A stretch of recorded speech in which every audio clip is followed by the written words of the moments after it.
So up until this stage, we've seen the Pixel 10 series in almost its entirety. I say almost, as we're now actually getting our first look at the Pixel 10 Pro Fold, and it completes that predicted lineup as it's coming in hot with some leaked renders. There's a lot similar here, but a few mini tweaks. So yeah, let's get you some details, at least on the table, and give you a full lowdown. If you want more Pixel though, then stick around by hitting subscribe. It really helps me out, probably more than you know, and you get notified when we talk about the products you love, including Android, Chrome, and Pixel, plus much more on top of that. Cheers. So here we go again. What you're looking at right now are supposed 3D CAD renders of the Pixel 10 Pro Fold, and now that you can see it's part of that wider Pixel 10 family of devices, yes, like those, there are no major design differences between last year's model and those upcoming pieces of hardware, at least according to what we know at this stage, which is still a few months out from a proposed August launch timeframe. So the dimensions are adjusted according to this early leak, and the 10 Pro Fold is slated at 155.2 by 150.4 by 5.3 millimeters thick,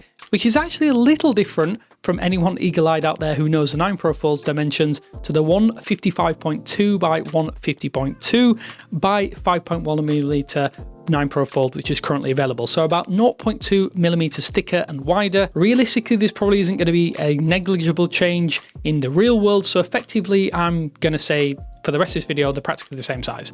The added bonus though is this could potentially mean we're going to get more accessories from the previous gen working with this new gen. And I'm hoping that this admittedly minor discrepancy makes little to no difference, so that is possible. The original leak suggests though these dimensions could be off a little bit here and there, so I'm personally hopeful that we'll be able to use more of the same accessories on the upcoming 10 Pro Fold, especially as some of the issues with certain accessories has now been addressed over the course of the year since the 9 Pro Fold launched. I also know we're getting stupidly thin foldables from the likes of Honor, Oppo, and specifically that Find N5, but essentially this device is going to have the same thickness unfolded as the 9 Pro and the 10 Pro Fold, going to be identical. Maybe there's going to be a millimeter or more in it to make it marginally more compact, but to be honest, I think that's going to be fine. The 9 Pro Fold is already a thin device in its own right, but it's still super sturdy and it's really well made. I'm not really all that bothered if Google can shave maybe a millimeter, 0.1 of a millimeter here and there, when we could have a little bit more thickness and potentially a bigger internal battery. So as I say, the design looks identical, save a couple of changes that are also present on the 10 Pro and 10 Pro XL. Basically, the SIM tray is moving from the bottom of the chassis right up to the top of it, which makes room for dual speakers on each side or each half of the bottom frame here on this foldable. I'm personally a big fan of this change. Anything to improve the audio is a really good move in my books. Even if one of those cutouts just ends up being a better microphone, I think it's a good thing all around, especially as we've seen phones balloon in size, but we've lost out on the audio quality as there are no front-facing speakers. Naturally, there's no front-facing speakers, but better audio is always good in my book. So on the renders, you can also see what looks like cutouts mimicking, or at least symmetry between the fingerprint and power button and the volume buttons. I think that might be a minor error, unless some of these are just antenna cutouts or something along those lines. Let me know what you think. I do believe that antenna cutouts seem most likely if it is real, but it does add an extra element of symmetry to the design at the very least. I don't think there's going to be any extra buttons, but yeah, I'm going to put this down to antenna cutouts or potentially an error. But yeah, let me know what you think. So as for the rest of the hardware, it's internal display 8 inches, the cover display is 6.3 inches. There's no word on any resolution bump to that outer display, as it's still technically Full HD Plus on the 9 Pro Fold, no word on the 10 Pro Fold, but we do expect both of these screens to be 120Hz again, as this is something that Google has done with the entire Pixel lineup. We knew later last year that the codename for this device was Rango. The specifications are a bit of a by the numbers affair here once again. So there's a TSMC produced Tensor G5 SoC, which hopefully is going to bring some efficiency benefits. There's plenty of storage, so we're likely going to get that 256GB base model up to 512GB. There's still no word throughout this leak on whether we're going to get a 1TB option, especially considering this is the most expensive model in Google's lineup and it doesn't have it. I think that's still a bit of a weird one. I'd like to see that at least be available to people out there. The latest leak also states that 16GB of RAM is going to be the standard, which is going to shock nobody out there.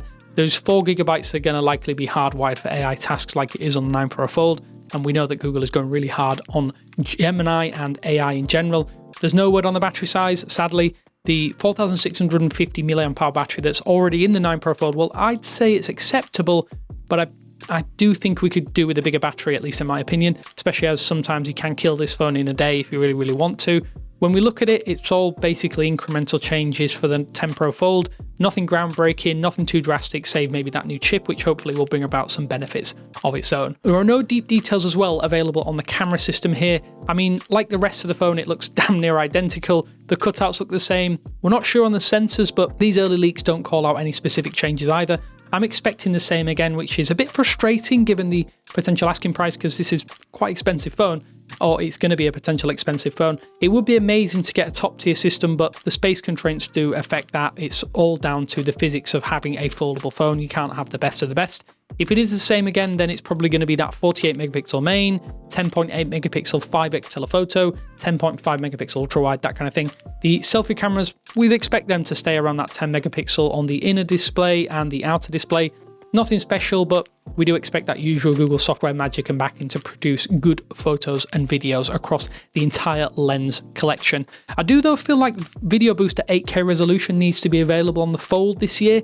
As a bit of a matter of principle, it does have Pro in the name after all, and we're still limited to 4K on the 9 Pro Fold, so hopefully the 10 Pro Fold does get 8K recording at some point. There is no exact pricing mentioned in this leak whatsoever, but there is supposedly, and I quote, a modest price reduction when available to purchase.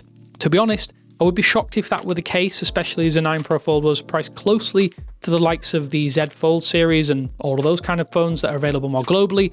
But maybe there are some legs in this supposed rumour. Discounts, if you didn't already know, brought the 9 Pro Fold down to well under $1,500 after launching at that $1,799 price. And I even picked up my own unit, the 9 Pro Fold, for here in the UK for under £750, which it was achieved with discount codes and trading boosts. Naturally, I don't expect it to start quite that cheaply, but it would be incredible if Google can get that asking price definitely closer to $1,500 or maybe $1,400. I do think these phones are still tough sells to most people, given there's an exorbitant uplift over a regular phone, especially those phones that come in at well under $900.